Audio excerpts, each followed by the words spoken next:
नमस्कार, स्वागत है आप सभी का एक और नई वीडियो में। आज की वीडियो में बात करेंगे कि वीएमयू में हमारे अगर कोई प्रैक्टिकल सब्जेक्ट है तो उसके कैंप के बारे में हमें जो है वो कैसे पता चलेगा, या उसके बारे में जो है वो कैंप के बारे में हम कैसे पता लगा सकते हैं कि कैंप कब होगा और कहाँ होगा। तो देखिए, यहाँ पर एक बात आपको ध्यान रखनी है कि अगर आपने किसी ऐसे कोर्स में एडमिशन लिया है जिसमें आपका प्रैक्टिकल सब्जेक्ट है, तो उसके लिए आपके जो है वो एक तो प्रैक्टिकल कैंप होता है और एक आपके जो प्रैक्टिकल एग्जाम होते हैं। ठीक है, इसमें हम बात करें कि डीएलएस बीएलएस जो कि लाइब्रेरियन कोर्स है, उसमें जो है वो आपके प्रैक्टिकल कैंप और प्रैक्टिकल एग्जाम, जिसमें प्रैक्टिकल कैंप की सूचना आपको पहले आती है, फिर बाद में जो है वो प्रैक्टिकल एग्जाम आपके होते हैं, उसका एडमिट कार्ड अलग से आता है। प्रैक्टिकल एग्जाम का इसमें जो है वो एडमिट कार्ड अलग से आता है। और अदर आपके कोई कोर्स है जैसे एमए है या एमए ज्योग्राफी है, बी ज्योग्राफी है, या अदर कोई आपके मास्टर कोर्स है, उसमें अगर आपके प्रैक्टिकल है तो जो भी आपका प्रैक्टिकल कैंप का जो नोटिस आता है उसमें आप कैंप ज्वाइन करते हो, तो उसमें ही आपको जो है वो सूचना दे दी जाती है कि आपके प्रैक्टिकल एग्जाम कब होंगे। ठीक है, तो ये दो बातें आपको जो है वो ध्यान रखनी है। आपका अगर डीएलएस बीएलएस लाइब्रेरियन कोर्स है तो उसके पहले आपका कैंप होगा, फिर बाद में अलग से आपके जो वो नोटिस आता है कि आपके प्रैक्टिकल एग्जाम जो है वो कब है। और अगर आपके जो वो अदर कोई कोर्स है और उसमें प्रैक्टिकल है तो उसमें जो आपके जो कैंप का नोटिस आता है, फिर आप जो कैंप अटेंड करते हो तो उसमें आपको बता दिया जाता है कि आपके जो वो प्रैक्टिकल के एग्जाम कब होंगे। अब चलो, ये तो बात आपको पता लग गई कि हमारे जो वो प्रैक्टिकल एग्जाम और कैंप कैसे होंगे। अब प्रैक्टिकल कैंप का जो वो नोटिस कैसे पता करें कि इसका हमारे पास कोई एसएमएस आएगा या हम साइट से कोई तरीका है जो यहाँ से देख सकते हैं कि हमारे कैंप जो वो कब लगेंगे या नहीं। तो हाँ, इसमें जो आपके जो भी कैंप होते हैं तो उसका आपके पास कभी कभार मैसेज आता है, यूनिवर्सिटी मैसेज भेजती है। कभी कभार ऐसी सिचुएशन होती है कि आपके पास मैसेज ना भी आए, तो आप जो है वो वीएमयू की साइट पर आके यहाँ पर नीचे लिखा हुआ है एग्जाम कॉर्नर, यहाँ पर आप एक तो एग्जाम अनाउंसमेंट और दूसरा है आपके प्रैक्टिकल क्लासेज एंड एग्जाम, इन दोनों में पर आप किसी पर भी क्लिक करोगे तो आपके सामने जो है वो इम्पोर्टेंट नोटिस का जो है वो आपके सामने विंडो खुलेगा, जिसमें आप जो है वो यहाँ पर जो आपके जो प्रैक्टिकल के ये नोटिस रहते हैं और साथ ही ये आपके सामने रीजनल सेंटर लिखा हुआ होता है। आरसी करके लिखा हुआ था, इसका मतलब है रीजनल सेंटर, मतलब कि ये जो फॉर एग्जांपल डीएलएस संपर्क शिविर परीक्षा 17 दिसंबर 25, फिर @ क्षेत्रीय केंद्र भरतपुर, मतलब कि ये जो नोटिस है वो रीजनल सेंटर भरतपुर की तरफ से। ठीक है, अब इसमें एक बात और है आपकी कि आपके जो भी प्रैक्टिकल कैंप होते हैं वो पूरा के पूरे जो है वो रीजनल सेंटर पर डिपेंड करते हैं कि वो जो है वो आपके कैंप कब करवाए। उनके जैसे भी सूटेबल लगता है, जैसे भी डेट या मंथ उनको सूटेबल लगते हैं, वैसे वैसे जो है वो कैंप करवाते हैं। ये यूनिवर्सिटी की तरफ से नहीं होते, ये रीजनल सेंटर अपनी सुविधा अनुसार जैसे भी उनको सूटेबल रहता है वैसे वैसे वो है वो कैंप करवाते हैं। ठीक है, तो यहाँ पर आपको नोटिस देखने को मिल जाएगी। ये देखिए आपके सामने पूरी लिस्ट है, यहाँ पर सभी आरसी वाइज जब भी नोटिस आते हैं तो यहाँ पर आरसी वाइज जो है वो नोटिस आपको देखने को मिलते हैं। अब ये तो है नोटिस का एक मतलब टाइटल। अब इस पर आपको क्लिक करना है, फिर आपके सामने जो अटैचमेंट मतलब ये पीडीएफ है, इस पर क्लिक करना है, फिर आपके सामने जो पूरा नोटिस खुल के आएगा। अब देखिए इस नोटिस में क्या है, तो ये नोटिस है डीएलआईएस संपर्क शिविर सूचना प्रवेश 17 जुलाई 2025। अब भरतपुर रीजनल सेंटर के अंदर जो भी बच्चे पंजीकृत हो गए उन वो भी कौन से प्रवेश 17 जुलाई 25 वाले रीजनल सेंटर भरतपुर के अंदर जिन्होंने भी जुलाई 2025 में जो वो एडमिशन लिया है उनको इस कैंप में जाना है। आगे क्या लिखा है, प्रवेश 17 जुलाई 2025 में डीएलएसएन पाठ्यक्रम में प्रवेशित समस्त विद्यार्थियों को सूचित किया जाता है कि क्षेत्रीय केंद्र भरतपुर पर 10 दिवसीय संपर्क शिविर मतलब प्रैक्टिकल कैंप निम्नानुसार आयोजित किया जा रहा है। ठीक है, मतलब जुलाई 25 में जिन्होंने डीएलएस कोर्स में एडमिशन लिया है और उनका रीजनल सेंटर भरतपुर है, तो उनके 10 दिवस का जो वो कैंप है कब से है, तो फिर नीचे ये सारणी दी हुई है आपकी जिसमें क्रम संख्या, पाठ्यक्रम का नाम DLS diploma in library science, फिर डेट कब से है तो 15 अप्रैल 2026 से जो वो कैंप रहेगा। कब समय क्या रहेगा, तो समय 7 बजे से फिर जब तक कैंप चलेगा तब तक। ठीक है, 2-3 घंटे का जो भी होता है वो।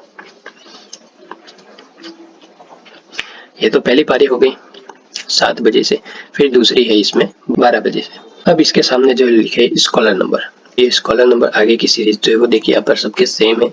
पीछे आपको ध्यान रखना है कि ये जो है वो स्कॉलर नंबर 1 से चालू होके 140 तक के लिए, फिर साथ में 141 से लेके 280 तक के लिए, मतलब इनका जो है वो टाइम सुबह 7 बजे रहने वाला है। फिर दूसरा जो है वो 281 से लेके 420 तक और 421 से लेके 564 तक, इनका जो समय है वो 12 बजे रहने वाला है। ठीक है, डेट वही है 15/4/2026। अब ये कहाँ पर कैंप होगा, तो लोकेशन क्या रहेगी, तो यहाँ पर दिया हुआ है स्थान VMOU क्षेत्रीय केंद्रीय कोठी पुष्प वाटिका सारस चौराहे के पास भरतपुर। तो ये एड्रेस दिया हुआ है, यहाँ पर आपका जो वो कैंप लगेगा। ठीक है, अब इसमें बात आती है कि यहाँ पर हमको सर कुछ लेके जाना होता है, तो हाँ इसमें देखिए नीचे लिखा हुआ है आपके कक्षाओं में उपस्थित होने के लिए रहने व खाने की व्यवस्था विद्यार्थी को स्वयं करनी है। मतलब आप 10 दिन का जो भी आपका कैंप होगा तो वहाँ पर आपके रहने और खाने पीने की जो भी सुविधा आप वहाँ पर खुद को करनी है। फिर यहाँ पर लिखा है विद्यार्थी संपर्क शिविर में अपना कोई भी मान्य मूल फोटो ID पहचान पत्र साथ अवश्य लावे। यहाँ पर आप जो है वो अपना आधार कार्ड लेके जा सकते हो, एक आपके स्टूडेंट वन व्यू में जो आपके खुद का ID कार्ड आता है वो लेके जा सकते हो। ठीक है, मतलब कोई भी मान्य जो है वो पहचान पत्र होना चाहिए, मोस्टली आधार कार्ड या फिर, और साथ में जो है वो आपके वन व्यू में आपके ID कार्ड आता है वो। फिर अवकाश संबंधी सूचना कक्षाओं के दौरान दी जाएगी। अब यहाँ पर बच्चे पूछते कि सर संडे को ऑफ रह गया या जाना पड़ेगा, तो वो यहाँ पर लिखा हुआ है कि अवकाश संबंधी जो भी आपको सूचना होगी वो क्लास जो कैंप चलेगी उसके दौरान आपको दे दी जाएगी कि संडे को जाना है या नहीं जाना, या संडे को आपकी क्लास रहेगी या नहीं रहेगी। फिर यहाँ पर आपके संपर्क सूत्र, मतलब ये अपना मोबाइल नंबर दिए हुए, अगर आपको कोई जानकारी चाहिए तो मोबाइल नंबर पर आप कांटेक्ट करके जो है वो जानकारी ले सकते हैं। तो इस तरीके से नोटिस आता है पूरा आपकी, जो कि आपको पढ़ के समझ के देखना होता है। फिर आपके जो भी संबंधित कैंप जिस दिनांक को होंगे वहां पर आपको जाना है। अब देखिए ये कैंप है जो वो DLS वालों के, यहाँ पर बच्चे कंफ्यूज होते हैं कि दो है, एक तो DLS है और एक DLS OL है। तो कभी कभार ऐसा होता है कि ऑनलाइन वाले भी पूछते हैं कि सर हमें हमारे लिए कैंप है, और कभी ऑनलाइन वाले के लिए नोटिस आता है तो ऑफलाइन वाले पूछते हैं कि सर हमारे लिए भी एक कैंप है। तो यहाँ पर आपके जो है वो प्रोग्राम पाठ्यक्रम कोर्स कोड है जो क्लियरली मेंशन है कि ये सिर्फ DLSIN मतलब डिप्लोमा इन लाइब्रेरी साइंस। यहाँ पर अगर ऑनलाइन वाला होता तो आगे OL लिखा हुआ होता। ठीक है, अब ऐसे ही दूसरा नोटिस देख लेते हैं, जैसे ये MA MSc geography final year practical counselling camp July 25 regular and December 2025 defaulter, किसके लिए, तो RC Jodhpur regional centre Jodhpur की तरफ से ये जो है वो नोटिस है। यहाँ पर सिंपली आपको टाइटल पर क्लिक करना है,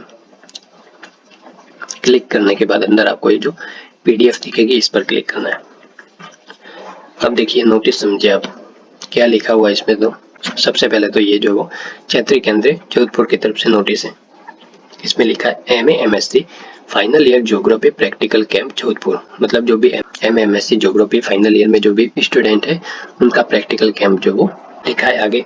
वर्धमान महावीर खुला विश्वविद्यालय क्षेत्रीय केंद्र जोधपुर में पंजीकृत जुलाई 25 में प्रवेशित नियमित एवं दिसंबर 25 के प्रायोगिक शिविर के लिए आवेदन कर चुके डिफॉल्टर विद्यार्थियों को सूचित किया जाता है। मतलब कि जुलाई 2025 में जिन्होंने एडमिशन लिया था वो, और जो है वो कोई अगर प्रैक्टिकल एग्जाम नहीं दे पाया, उन्होंने डिफॉल्टर फॉर्म भरा था, तो वो डिफॉल्टर विद्यार्थियों के लिए, इन दोनों के लिए जो है ये कैंप है। कितने दिन का रहेगा, तो निम्नानुसार 20 दिवसीय अनिवार्य प्रायोगिक संपर्क शिविर एवं प्रायोगिक परीक्षा आयोजित की जा रही है। ठीक है, आपको परीक्षा की तिथि की जानकारी प्रायोगिक संपर्क शिविर के दौरान दी जाएगी। ठीक है, देखिए इसमें क्लियरली लिखा हुआ है कि आपकी जो है वो प्रैक्टिकल कैंप है, प्रैक्टिकल कैंप में जो भी आपकी प्रैक्टिकल एग्जाम होगी उसकी जो है वो आपको डेट जो आप कैंप अटेंड करेंगे उसमें आपको बता दी जाएगी। अब ये कैंप आपके कहाँ पर लगेगा, तो यहाँ पर स्थान दिया हुआ है। फिर किस डेट को लगेगा, तो यहाँ पर डेट दी हुई है 11/4/2026 से प्रारंभ। कितने दिन का है, तो 20 दिन का, तो 11/4 से आप 20 दिन गिन के चलो। ठीक है, फिर टाइम क्या रहेगा, तो सुबह 8 बजे से। अब यहाँ पर देखिए विवरणिका के अनुसार प्रायोगिक संपर्क शिविर में 75% उपस्थिति अनिवार्य, उसमें परीक्षार्थी की उपस्थिति पूर्ण नहीं होने पर प्रायोगिक परीक्षा में सम्मिलित होने की अनुमति नहीं दी जाएगी। मतलब आपकी कैंप आपको अटेंड करना है, उसमें 75% आपकी अटेंडेंस होनी अनिवार्य है, तभी आपके जो है वो आपको प्रैक्टिकल एग्जाम में जो आपको बिठाया जाएगा। ठीक है, परीक्षा परिणाम अपूर्ण रहेगा अगर आप कैंप अटेंड नहीं करते तो, और उसकी जिम्मेदारी जो विद्यार्थी की खुद की रहेगी। दूसरा पॉइंट, छात्र केंद्र जोधपुर में पंजीकृत विद्यार्थी उपयुक्त में से किसी भी एक केंद्र में सुविधा अनुसार अपनी उपस्थिति प्रायोगिक परामर्श शिविर में दे सकते हैं। मतलब ये जो आपके स्थान दिए हुए हैं, जो भी कॉलेज के नाम है, तो यहाँ पर किसी में भी आप जो है वो आपकी जो भी नजदीकी है वहां पर आप जाकर कैंप अटेंड कर सकते हैं। अब तीसरा पॉइंट है इसमें कि संपर्क शिविर में सम्मिलित होने के लिए आने जाने ठहरने खाने पीने की व्यवस्था खुद जो है वो स्टूडेंट की होगी। चौथा पॉइंट है राजकीय गैर राजकीय सेवारत विद्यार्थी आवश्यकता अनुसार अवकाश स्वीकृति उपरांत ही संपर्क शिविर में उपस्थित हो। मतलब अगर कोई जॉब में है तो वो अपने हिसाब से जो अपनी इस नोटिस को लेकर जो वो एनओसी लगाकर छुट्टी अवकाश के लिए जो वो अप्लाई करे, फिर संपर्क शिविर में जो जा सकता है। इसकी जो है वो सारी जिम्मेदारी विद्यार्थी की है। फिर 5वां पॉइंट है परीक्षार्थी को संपूर्ण शिविर के दौरान अपना आधार कार्ड अथवा फोटो युक्त सरकारी पहचान पत्र साथ लाना अनिवार्य है। मतलब वही कि आपका जो है वो कोई भी आपका मान्य पहचान पत्र है, वो भी आधार कार्ड है, या फिर आप वोटर आईडी ले जा सकते हो, और साथ ही आपकी जो है वो वन व्यू से आपका आईडी कार्ड जो भी आता है वो ले जा सकते हो। और साथ में क्या लेके आना है, तो कॉपी पेन वगैरह आप जो ले जा सकते हो, वहाँ पर जो भी आपको लिखवा है। बाकी अगर आपके मन में कोई शंका है तो आप यहाँ पर नंबर दिए हुए वहाँ पर कॉल करके जो है पूछ सकते हैं। तो ये पूरा नोटिस ऐसे रहता है, आप ऐसे जो भी नोटिस आता है वो आप ऐसे चेक कर सकते हो। कैसे चेक करना है मैंने आपको बता दिया, एक बार फिर से बता देता हूँ। यूनिवर्सिटी के साइट पर आना होता है, यहाँ पर आपको सबसे नीचे एग्जाम कॉर्नर में 2 ऑप्शन मिलते हैं, एग्जाम अनाउंसमेंट या फिर प्रैक्टिकल क्लास। दोनों में से किसी पर भी आप क्लिक कर सकते हो, आपके सामने जो है वो रीजनल सेंटर वाइज जो भी नोटिस होते हैं वो आ जाते हैं। ठीक है, तो ये मैंने आपको दोनों का बता दिया, डीएलएस बीएलएस वालों के लिए भी, और जो है अपने एमए एमएससी ज्योग्राफी उनके लिए और अदर कोर्स के लिए भी। तो ऐसे आप अपना जो है वो नोटिस चेक कर सकते हो। अब यहाँ पर आपके नोटिस आगे गया तो नहीं, तो वो देखने के लिए आप नेक्स्ट करोगे तो यहाँ पर पिछले जो भी नोटिस आए हुए वो आप देख सकते हो, ऐसे आप चेक कर सकते हो। यहाँ पर आपको कुछ समझ में नहीं आया तो आप कमेंट कर सकते हो, और टेलीग्राम पे जुड़ के जो ये नोटिस जो भी टाइम टू टाइम आते हैं मैं टेलीग्राम पर डालता रहता हूँ, तो वहाँ पर भी आप जुड़ के हमारे साथ जुड़ सकते हो। ठीक है, थैंक यू सो मच।